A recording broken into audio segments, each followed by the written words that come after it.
How's it going, everyone? I'm your host, the Carolina Collector.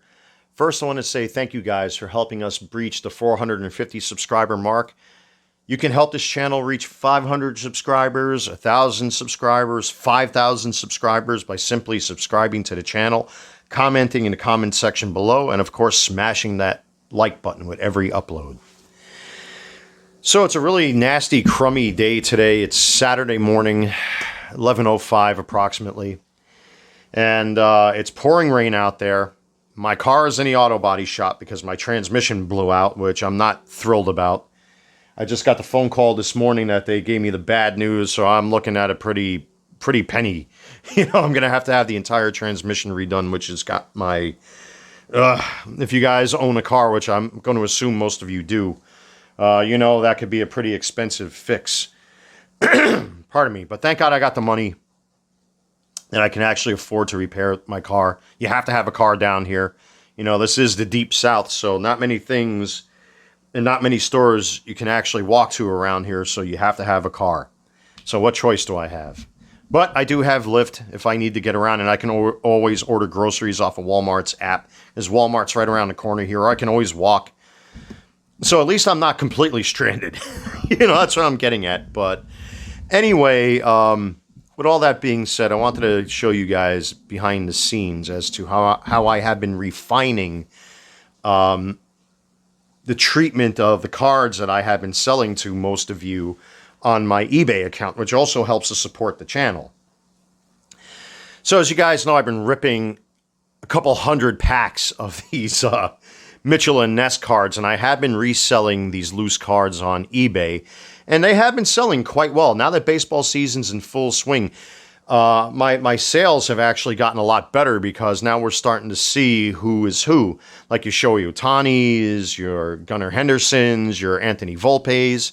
Those cards have been doing quite well. My Clayton Kershaw cards have been doing well. My Bobby Witt Jr. cards have been doing well. So in general, my card sales have been doing quite well. So I appreciate that. I start all my auctions off at 99 cents, unless it's like a high-quality card or a slab card or some insane, crazy card. But I try to start off at 99 cents, and then you guys decide what you're willing to pay for them. But it does help support the channel. My sales have been doing real well, but I wanted to show you guys how I treat these cards prior to me shipping them out. And I've actually refined that process even more than what I did before. But as a footnote, I no longer use Kurt's Card Care, which I was using for a time. I no longer do that because of the controversy that happened. I do want to talk about this for a little bit before I get into these boxes and what's off to the side here. A lot of people are attacking him personally. And this unfortunately is a symptom of the internet, where you do have a lot of cyberbullies that hide behind their computers and hide behind their phones, and they openly slander and libel people, whether they libel them in the comments or slander them through spoken word, whatever the definitions are between the two of them. I usually screw that up, the difference between slander and libel. But basically, you're making false statements against somebody publicly that are not true. And there are a lot of crummy people that are out there that are accusing him of all sorts of stuff. I don't know the man personally, but my criticism is not of the man, it is of the product. And because of the whole issue with the Jackie Robinson card that was dipped, and PSA making a statement about it, and then rejecting his submission, I will only criticize the product. I will not criticize the man, because if you're going to criticize the man, then you also have to criticize auto body shops. And again, like I just said, my car's transmission is shot, so I'm stranded here. So you have to attack auto body shops. You also have to attack those people that restore old cars. You also have to attack people that restore old paintings. You have to attack archaeologists. You have to attack people that restore stained glass windows in churches. So anybody that attacks the man is a hypocrite. Because if you're going to attack the product, which I have openly, I've criticized it because it's too controversial because nobody knows what's in the product. And, we don't know if there's cancer-causing agents in there. Nobody knows what's in it, which is why I stopped using it. I made a whole video about this. I will make an updated video about the little experiment I committed myself to, and the results are going to surprise you. I'm not going to spoil that video until I feel it's time to make it, which will probably be in the next couple days. But I will not attack the man. If I'm going to criticize anything, I'm going to criticize the product based at the evidence at hand. I'm not going to refer to him as inappropriate things, which I've been hearing from a lot of, idiotic content creators out there. I think it's stupid. Criticize the product, not the man. I think that's kind of bad. Then for all you assholes that are out there, and if you have children, forgive me for cussing, but many of you, I'm sure, restore cars and you put wax on your cars and you use shoe polish to clean your sneakers. I'm sure your wives use furniture polish to clean the tables that you eat off of. So don't be hypocrites. All right. So with that being said, now that that's out of the way, this is the box of cards that I do have prepared that I list on eBay. I screen all my cards. I use old-fashioned furniture polish and microfiber cloths to clean the cards. I have a whole stack of top loaders that I bought. I have an example of card guards right here. And I also use cardboard gold penny sleeves. I order these in batches. So it's easier to get the card guards from, my local Target because they're relatively easy to get. The penny sleeves, on the other hand, I don't know why they're so hard to get by me, but I end up ordering them I order them by the case. I'll order like 2 cases, and the card guards, I'll get 8 packs or 10 packs just to have in stock. So that this way, I have enough that I can, prepare these. So these are the raw cards that, I'm separating by their subgroups that are separated by these type 1s right here so that I can check my inventory and see what I have and what I don't have. And of course, I'll reject any cards that are scratched or damaged. Here's an example of one right here that I tried to polish with furniture polish, and it wouldn't come out. This is clearly a damaged card. I'm obviously not going to sell that. And this Pete Alonso has this really wicked scratch right here. So obviously, I'm not going to sell that. So that gets rejected. So I do screen my cards, unlike other sellers that are out there. And I talked about this already on my channel about these Jackson Holiday cards, which, by the way, I can't believe they sent them right back down on AAA. It's just, yikes, this kid, man. Yikes. So anybody that did have Jackson Holiday cards, yeah, he's back in the minors again. It's a real shame. But, unfortunately, when I bought these cards, the seller did not tell me about the condition of these cards, and I got stuck with them. I haven't contacted Topps yet. Now, there's going to be that idiot or two that's out there that's going to make some snide comment, and I already know that when you buy raw cards, you're taking a risk, but it's up to the sellers to be honest, to let their customers know that this is exactly what you're getting, which is why I make videos like this, so that when you guys do get my cards, you know exactly how they're cared for, how they're prepared, and what I use to ship, which a lot of guys don't do. Like what happened with that Corbin Carroll out of 10 from this set that was autographed, where the card was, it looked like it was mauled by a mountain lion. I've never seen anything like it.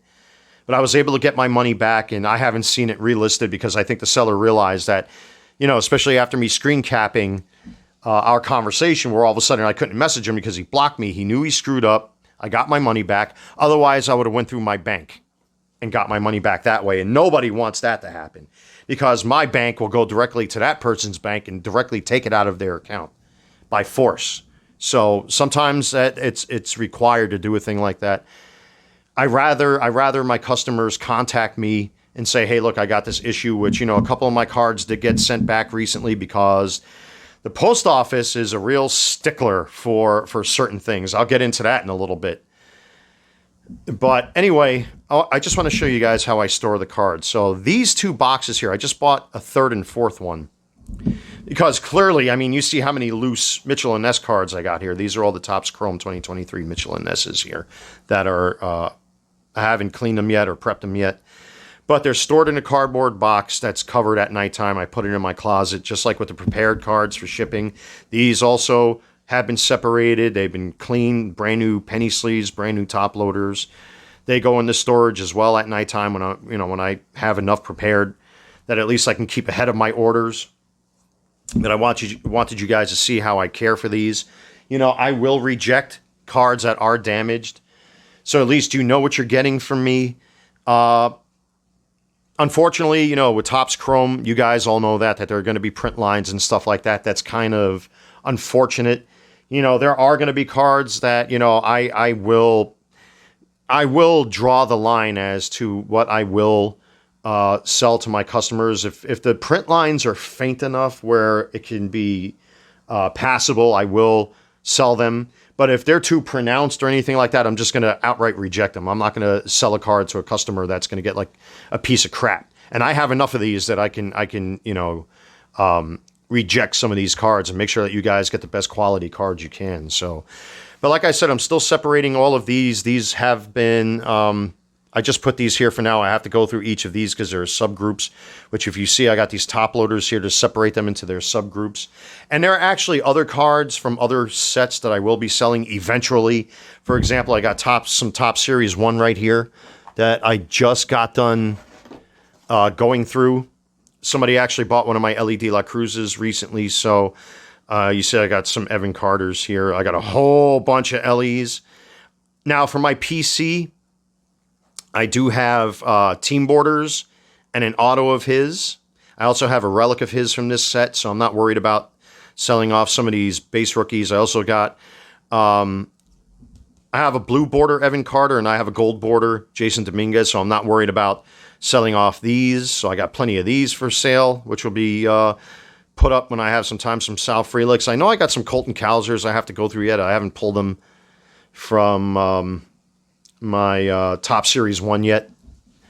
Because I have a massive box that's like 4 of these put together of just Top Series 1 that I really haven't gone through yet. So, as I was going through these cards, as I was breaking those boxes and ripping them off camera, I put these off to the side. But I haven't finished doing that yet because there's so many of them. And then there's Topps Heritage, which I'm not going to get into too much because if you buy the retail boxes, don't expect much. You're better off getting the hobby boxes. I know they're like $100 each. I paid, almost $30 each for the retail boxes, and they really didn't yield much. I got an SP Mike Trout. I got an white border error Mike Trout. I got a couple chromes, some relics. I did get an auto. I got some color swaps. I got a color swap error, white border, something or other. But Heritage is a bit of a mess. So I made a short about that on my channel.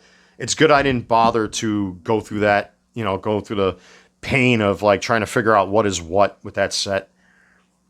But I did get some pulls. I'm not going to buy any more Heritage. My time with Heritage is done. But anyway, like I said, this box here is what's prepared for sale and what will be listed on eBay. And you can see how I store them inside this carry box here. They get covered up with a nice lid at nighttime so the dust gets kept out of them and all that stuff.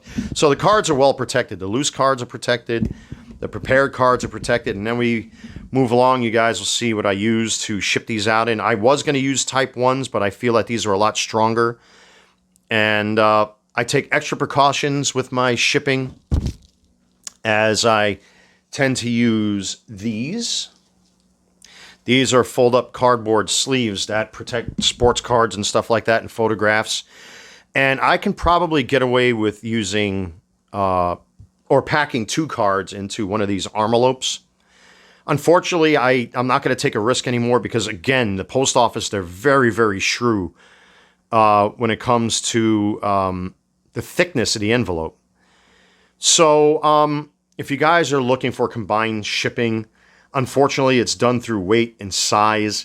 So, unfortunately, I might only be able to pack 2 cards at a time into one of these envelopes, which will cost $1.12 typically for shipping as an eBay seller. But when it comes to 3 or more cards, unfortunately, I'm not going to be able to use the envelopes because, again, they're really harping on the thickness. And I've already had 2 customers message me that they were back charged for it. And then, as a seller being responsible for a product, I don't play games with people's money. I ended up refunding the difference to my customers, which is the right thing to do. And they were happy with that. And I appreciate that you guys are patient enough not to immediately like, oh, you suck and blah, blah, blah, blah, blah, and all that kind of thing. Because people tend to instantly react. But card collectors, I think, are a little bit more forgiving with that sort of thing. So I appreciate your guys' patience. I'm not always on my phone. I'm not always in front of my computer. And I'm glad you guys, take the time to say, hey, look, I got this issue. I got back charged. Can we work something out? And of course, as a seller, it's my responsibility to make sure that my customers are happy. So of course I'd refund the money. But when it comes to multiple cards, 3 or more at this point, it looks like I'm going to end up using these bubblers here. The most recent order, I think one customer ordered 6 cards. I didn't catch it in time. Otherwise, I would have packed them in one envelope like this. So I ended up splitting the order into 2 because the customer requested combined shipping. I think I have another customer currently that hasn't paid yet or has paid that has multiple cards that he bought off of me that I'm going to have to pack in one of these envelopes to combine them together into one shipment. I'm going to have to use USPS ground, unfortunately, which it depends on size and weight. So the order may come out to anywhere between $3 and $5 shipped based on size and weight. And I'm trying to get you guys to spend less. There's no such thing as saving money. I'm trying to get you guys to spend as little money as possible on these cards when it comes to shipping and all that stuff to make it painless. I know you guys are paying a little bit higher amounts for some of the cards that I've got here, like the Gunnar Hendersons, your Anthony Volpes, your Bobby Witt Jr.'s, your Shohei Ohtanis I'm starting to see sell for, double digits now. And I want to make sure that you guys get those cards, in kind, and in the proper. So these are what I've been using for my multiple combined shipping customers. And so far, so good. I haven't had any issues with these yet. I want to make sure it's a one and done so that you guys don't get back charged. You know exactly what you're getting. You know exactly what they're coming in. And you can always come back to this channel as a reference. So, but, I do have a little station that I set up on my dining room table where I bought like these rubber mats off of, I think it was from Michael's I picked them up, or was it Joann's? I forget. I think it was Michael's I picked them up from. These 2 big rubber mats.